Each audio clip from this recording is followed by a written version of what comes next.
जहां एक तरफ भारत में सीआईए के ऊपर हुआ हमला, तो इस हमले में आखिर किसका हाथ निकला, मचा है बड़ा हंगामा। तो वहीं दूसरी तरफ बांग्लादेश ने अपना असली रंग दिखलाया, भारत के खिलाफ बड़ा मोर्चा खोला। इसके अलावा बहुत कुछ, आइए जानते हैं इन खबरों को विस्तार से। वैसे तो बांग्लादेश और भारत के रिश्तों की बात करेंगे तो दोनों के बीच रिश्ते अच्छे ही माने जाते हैं, लेकिन अब बांग्लादेश ने कुछ ऐसा कर दिया है जिसकी उम्मीद बांग्लादेश से भारत को नहीं थी, और इन सब के बीच में तुर्की भी घुस आया है। दरअसल बांग्लादेश इन दिनों जहां अपने हथियारों की खरीद में लगा हुआ है, तब भी हम लोगों ने आपसे कहा था कि बांग्लादेश का असली दुश्मन कौन है, ये अभी तक समझ में नहीं आया है। आखिर बांग्लादेश ऐसा क्यों अपने रक्षा सौदों में बढ़ोतरी कर रहा है, यहाँ तक कि बांग्लादेश ने फ्रांस से आयशा रडार खरीदे, वहाँ तक समझ में आया। फिर बांग्लादेश ने अब राफेल पर नजर डालनी शुरू की।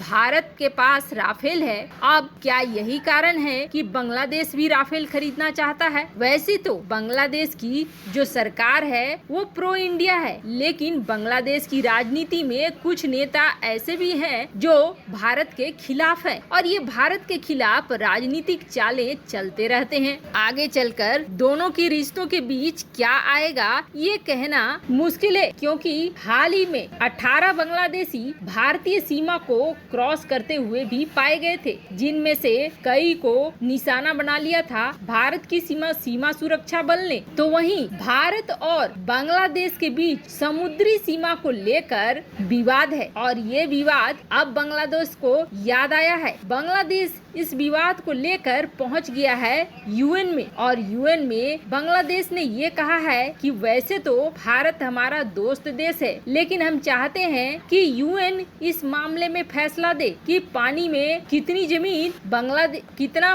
पानी का कितना हिस्सा बांग्लादेश का है और कितना हिस्सा भारत का है। भारत जो सीमांकन करता है उस रिश्ते को हम नहीं मानते हैं, लेकिन अगर बांग्लादेश को यूएन ये कहता है कि ये भारत का है, तो हम यूएन की बात मानने को तैयार हैं। वैसे इस मामले में तुर्की अपनी नाक घुसेड़ने लगा, और तुर्की ने यूएन में ही बांग्लादेश का समर्थन करना शुरू किया। तब बांग्लादेश ने ये कहा कि ये मामला हम दो देशों का है और हम नहीं चाहेंगे कि इसमें तीसरा कोई आए। बांग्लादेश बोल तो बहुत अच्छा है, लेकिन यूएन में जाने का मतलब ही है कि तीसरा नहीं, चौथा, पांचवा, आठवां सारे देश आ गए। फिर ये मामला यूएन में क्यों ले गया? बांग्लादेश की कथनी और करनी में बहुत अंतर दिख रहा है। वैसे बांग्लादेश में कट्टरपंथी लोगों की बढ़त प्रधानमंत्री मोदी के बांग्लादेश कार्यक्रम के दौरान भी दिखा था। ऐसे में भविष्य में बांग्लादेश भी एक और प्रतिद्वंदी बनकर खड़ा हो जाए तो कोई बड़ी बात नहीं होगी। एक समय ऐसा भी आ सकता है जब भारत को 2 फ्रंट की नहीं बल्कि 3 फ्रंट की लड़ाई लड़नी पड़ जाए। वहीं दूसरी तरफ एक बहुत बड़ी खबर निकल कर आ रही है, जिसकी वजह से हलचल मचा हुआ है, और ये खबर निकल कर आ रही है सीआईए की तरफ से। हाल ही में आपने देखा होगा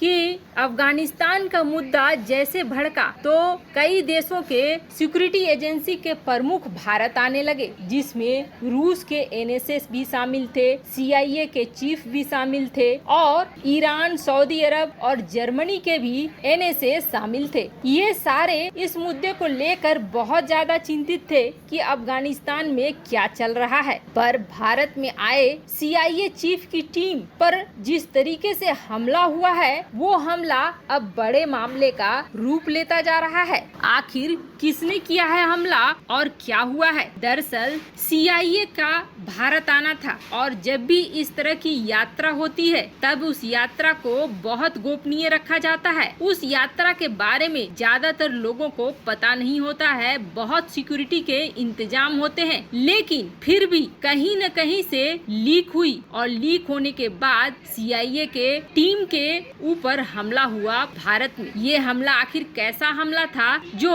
उस समय चर्चा में नहीं आया? तो दरअसल आपको बता दें, अब हमला करने के तरीके अलग हो गए हैं। बहुत ही रहस्यमयी ढंग से ये हमला किया गया। खास करके अमेरिका के सिक्योरिटी एजेंसी को इन दिनों दुनिया भर में निशाना बनाया जा रहा है और इसे निशाना बनाने के लिए रहस्यमयी हथियार का इस्तेमाल किया जा रहा है। उसी रहस्यमयी हथियार से भारत में भी वार हुआ। दरअसल कई बार, खास करके जब चीन और रूस की यात्रा पे होते हैं अमेरिकी CIA के अधिकारी या फिर एजेंट्स, तो वहाँ पे उनके कमरे में पाया गया है ऐसा सुपरसोनिक हथियारों का वार जो दिखलाई तो नहीं देते हैं, लेकिन अचानक से सिर में दर्द हो जाना, नाक से खून बहने लगना, उल्टी होने लगना, ये सारी चीजें होने लगती है, जिनको नाम दिया है अमेरिका ने हवाना सिंड्रोम। और भारत में जब ये टीम आई तो भारत में भी यही हाल हुआ। भारत के जो CIA की टीम आई हुई थी उसमें से कई सदस्यों को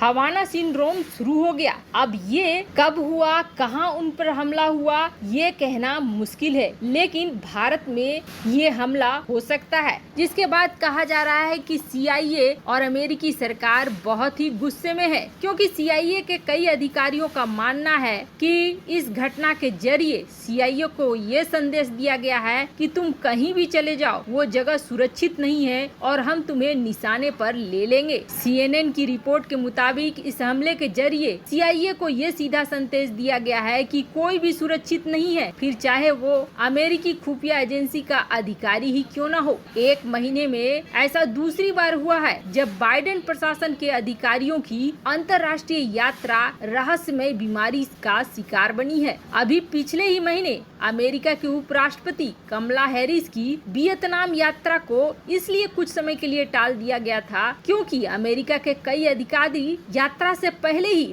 हवाना सिंड्रोम के शिकार हो गए। अब भारत में CIA की टीम पर रहस्यमय हमले का नाटकीय असर होगा। बताया जा रहा है कि कम से कम 2 अधिकारियों को अस्पताल में भर्ती कराना पड़ा है और इसके हमले की जांच शुरू हो गई है। हालांकि इस रिपोर्ट को दुनिया के सामने लाया जाएगा या नहीं, ये तो अभी तक पता नहीं है, क्योंकि CIA के प्रवक्ता ने इस घटना और अधिकारियों पर टिप्पणी करने से इनकार कर दिया है। CIA डायरेक्टर की यात्रा पहले से काफी गोपनीय थी और उनकी सुरक्षा के कड़े इंतजाम किए गए थे। इसके बाद भी उनकी टीम के सदस्य पर रहस्यमय हमला कई सवाल खड़ा करता है। इससे ये भी पता चलता है कि इस हमले को अंजाम देने वाला CIA डायरेक्टर की यात्रा से परिचित था। उसे पता था कि कहां पहुंचने वाला है CIA का डायरेक्टर। हवाना सिंड्रोम के शिकार जो भी CIA के अधिकारी हुए उनको तुरंत अमेरिका लौटा दिया गया और तत्काल उनका इलाज कराया गया। दरअसल इस तरह के